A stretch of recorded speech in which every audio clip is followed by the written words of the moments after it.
हजरत, Qatar पर दबाव बना हुआ है बहुत ज्यादा, क्योंकि पाकिस्तान फेल हो गया है, बातचीत नहीं करवा पा रहा है। कतर, तुर्की, खुद अमेरिका दबाव बना रहे हैं कतर पर कि ये डील तुम ही करा सकते हो, तुम बातचीत करवाओ, लेकिन कतर मना कर रहा है। कतर कह रहा है नहीं, ईरान ने हमें बहुत मारा है, ईरान अभी भी हमला कर रहा है, हम डील नहीं करवाएंगे, मैं इस चीज़ में पड़ूंगा ही नहीं। कतर मना कर रहा है, लेकिन अमेरिका और दूसरे देश दबाव बना रहे हैं कतर पर कि भाई साहब देख लो, आप ईरान को मना लो, और ईरान धपाधप धपाधप धपाधप। अब कैसे? अमेरिका के इतिहास का काला दिन था कल, उससे जो गलती हुई, गलती तो उसने बहुत करी। ईरान ने पहले F-15 मार गिराया, अब जब ईरान में ही अमेरिका का F-15 गिरा तो दो उसके अंदर पायलट थे, समझ लीजिए, एक पायलट था, एक नेविगेटर था, हेल्पर, आसान ज़बान में। कई घंटे ईरान के अंदर घुस गया अमेरिका अपने खतरनाक फाइटर जेट के साथ और अटैक हेलीकॉप्टर के साथ, रेस्क्यू ऑपरेशन कर रहा था, ढूंढ रहा था। घंटों ऑपरेशन के बाद उसको अपना पायलट तो मिल गया, लेकिन दूसरा नहीं मिला, नेविगेटर। अब जब ढूंढने के लिए घुसा अंदर तो दो हेलीकॉप्टर थे, अटैक हेलीकॉप्टर ईरान के अंदर, अमेरिका के, जो ढूंढने के लिए घुसे थे। खबर यह है कि एक का तो मुझे पता था, और आपको बता दूं कि एक जो हेलीकॉप्टर ठुका, जिसको ठोका, उसी के अंदर पायलट को लेके जा रहे थे। हालत ऐसी हुई कि जब ईरान ने मिसाइल दागी उस हेलीकॉप्टर पर, मिनी मिसाइल, तो उसके अंदर जो दूसरे अमेरिकी फौजी थे वो भी बुरी तरह से घायल हुए। अमेरिका का पायलट तो पहले से घायल था, जैसे तैसे वो मिडिल ईस्ट में कहीं जाकर लैंड किए होंगे। दूसरा जो हेलीकॉप्टर था वो भी हिट हुआ, F-15 गिराया, दो हेलीकॉप्टर टकराए, हिट हुए। और आपको बता दूं कि फिर घंटों के बाद, 12 घंटे के बाद, अमेरिका ने खुद बताया कि उसका $15 मिलियन का जो वॉरथॉग था, वॉरथॉग आपकी स्क्रीन पर ये देखिए, ये होता है जहाज वॉरथॉग। वॉरथॉग जो जहाज था अमेरिका का, ये पर्शियन गल्फ में क्रैश हो गया है। इसको भी ईरान ने मिसाइल जाके हिट किया था और ये ईरान के आसमान से भागता हुआ पर्शियन गल्फ की तरफ गया। जब जहाज पूरा बैलेंस खो चुका था तो पायलट ने इजेक्ट किया और ये वॉरथॉग जो था जहाज पूरी तरह से क्रैश हो गया। $15 मिलियन का सीधा नुकसान। ईरान ने अमेरिका की हवाई ताकत को पानी पिला दिया है, एकदम सारी इज्जत बेकार हो गई है।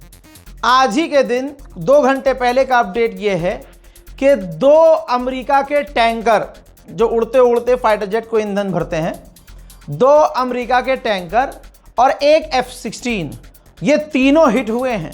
तीनों को ईरान ने ठोका है, तीनों ने मिडिल ईस्ट में इमरजेंसी लैंडिंग की है।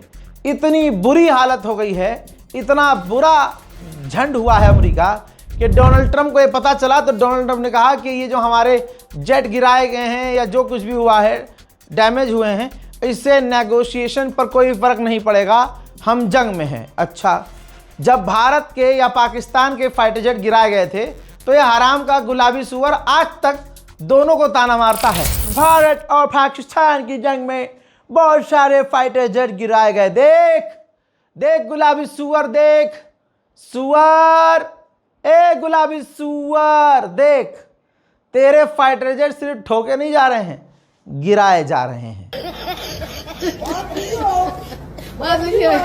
ईरान के लोग रात को प्रदर्शन करते हैं, रात भर प्रदर्शन करते हैं। प्रदर्शन के दौरान ऐलान किया गया कि IRGC ने बताया कि अमेरिका के एक और A-10 फाइटर जेट को गिरा दिया गया है, जिसके बाद वहां के लोग खुशी मनाने लगे।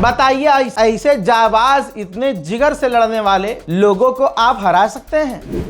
मेरे दोस्तों, अमेरिका ने कहा है कि हमारा जो नेविगेटर था दूसरा पायलट के साथ, वो हमें मिल नहीं रहा है और ईरान ने वो पूरा इलाका लॉक कर दिया है, पूरा इलाका लॉक कर दिया है और ईरान रिसर्च कर रहा है, खुद ढूंढ रहा है। अमेरिका की फट के 4 शुरू से ही हुई पड़ी है।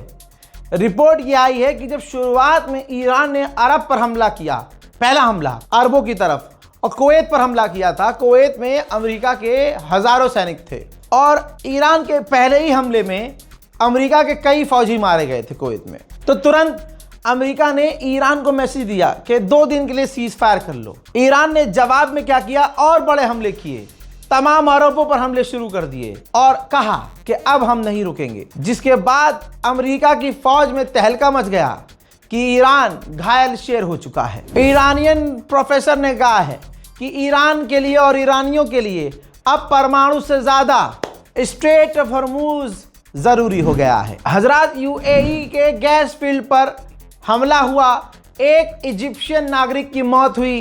कहने के लिए यूएई रोज कहता है कि हमने ईरान के हमलों को रोक दिया है। कद्दू। दोस्तों, जो बात मैंने 8 घंटे पहले कही थी, साउथ अफ्रीका में ईरान की एम्बेसी ने वो खुद रिपीट की है। देखिए, जो मैंने कहा था ना कि रिजीम तो अमेरिका की चेंज हो गई है। ये देखिए, जिन जिन लोगों पर क्रॉस के निशान बने हैं, ये अमेरिका के टॉप जर्नल हैं। यही अमेरिका के फौज से करता धरता हैं। सिर्फ 2-3 को छोड़कर सबको अमेरिका के डिफेंस मिनिस्टर ने निकाल दिया है। तो यही बोला है ट्वीट करके कि रिजीम तो भैया सच में चेंज हो गई है।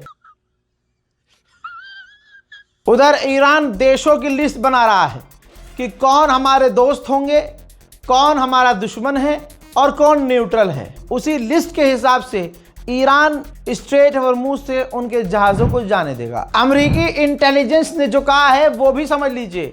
अमेरिकी इंटेलिजेंस ने कहा है कि अमेरिका इतनी बड़ी बमबारी कर रहा है, लेकिन बमबारी के बाद ईरान अपने जो बंकर्स होते हैं या उसकी साइट्स होती हैं, वो कुछ ही घंटों में ठीक कर लेता है। कुछ ही घंटों में ठीक कर लेता है, इंटेलिजेंस कह रही है अमेरिका की। और कहा कि ईरान नकली मिसाइल डीकोय का इस्तेमाल कर रहा है, यानी अंतरिक्ष से या सैटेलाइट से देखा जाता है तो ईरान की बहुत सारी मिसाइल नज़र आती कि यार ये तो ईरान की मिसाइल सिटी है, और अमेरिका इजराइल उसे उड़ाते हैं। तो असली मिसाइलों को नहीं उड़ा पाते, असली मिसाइलें उनकी सेफ रहती हैं। इंटेलिजेंस ऑफ अमेरिका ने कहा है कि ईरान की मिसाइल पावर अभी भी उतनी है, बल्कि ईरान मिसाइल लॉन्च कम कर रहा है, लेकिन वो लगातार कर रहा है और जवाबी कार्रवाई कर रहा है, हर हमले का जवाब दे रहा है, अमेरिकी इंटेलिजेंस ने कहा है। उधर बहरीन पर अमेरिकी बेस पर ईरान के फिर से हमले हुए हैं। यही बहरीन और यही अरब बार बार कहते हैं 2 घंटे के बाद कि हमने मिसाइलों को रोक दिया है। देख लीजिए बहरीन को।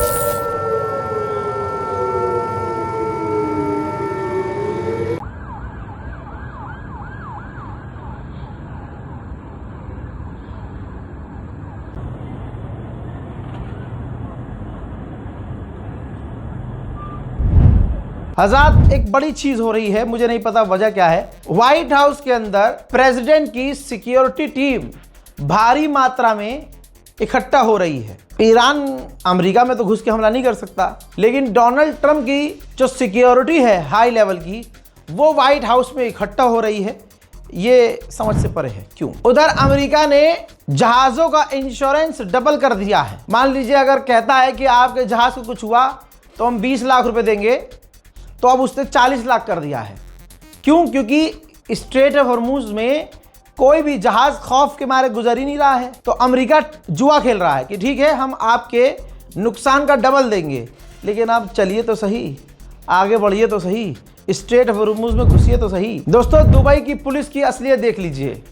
दुबई की पुलिस ने वार्निंग जारी की है अपने तमाम लोगों के लिए, देशवासियों के लिए, कि जो भी चीज़ गिर रही है उसका फोटो मत खींचिए, ना वीडियो बनाइए, ना सोशल मीडिया पे डालिए। आप उसकी जानकारी दुबई पुलिस को दीजिए। समझ रहे हैं? इस तरह से गल्फ, इस तरह से अरब देश छुपा रहे हैं, अपनी इज्जत बचा रहे हैं, अपने ही लोगों को गिरफ्तार कर रहे हैं, जेल में डाल रहे हैं अगर वो फोटो खींच रहे हैं। तो पूरा कंट्रोल किया हुआ है। लेकिन मेरे जानने वाले रोज़ मुझे अपडेट दे रहे हैं कि भाई अभी धमाके की आवाज़ आई है, भाई अभी एयरपोर्ट की तरफ धमाके की आवाज़ आई है, भाई अभी बीच की तरफ धमाके की आवाज़ आई है, भाई जहाँ टैंकर होते हैं वहाँ। तो अरबों में रोज़ मिसाइलें गिर रही हैं, लेकिन ये झूठ बोल रहे हैं। पाकिस्तान ने बहुत बड़ी राहत अपने लोगों को दी है। सीधा पेट्रोल पर 80 रुपये घटा दिए हैं। 80 रुपये मोदी जी, 80 रुपये। जो पाकिस्तान का सरकारी फंड है उससे ये पैसा दिया जाएगा ताकि लोगों पर लोड ना पड़े। हजरात, इस जंग में एक्स भी है, एलन मस्क भी है, इसीलिए ईरान को एक्स की बिल्डिंग पर भी ध्यान देना चाहिए। हजरात, जो ईरान के एयरफोर्स के कमांडर थे, चीफ थे, सैयद माजिद मूसवी, उनके अकाउंट को ट्विटर ने सस्पेंड कर दिया है। उधर अमेरिका और इजराइल मिलकर तगड़े हमले ईरान पर कर रहे हैं। भारी तबाही ईरान में मची हुई है।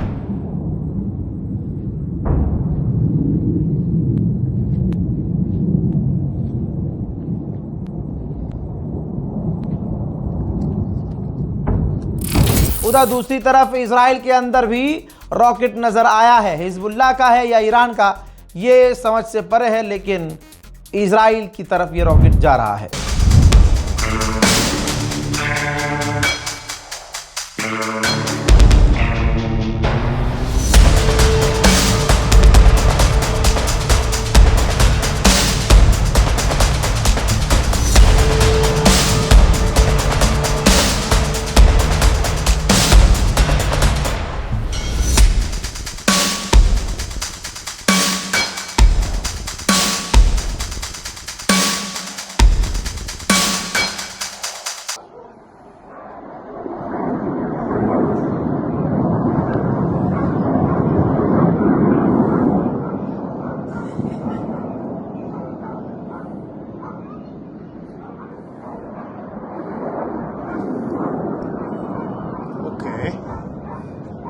Capitone.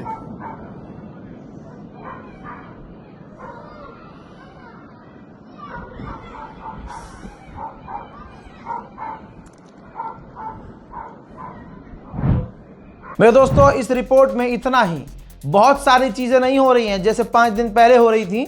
मैंने कल भी बताया था। अब ये गैप हो रहा है, छोटी छोटी डेवलपमेंट हो रही है, इसलिए मैं गैप ज़्यादा ले रहा हूं और आपको अपडेट लगातार दे रहा हूं। इस रिपोर्ट को शेयर कीजिएगा, दुआओं में याद रखिएगा। जय हिंद।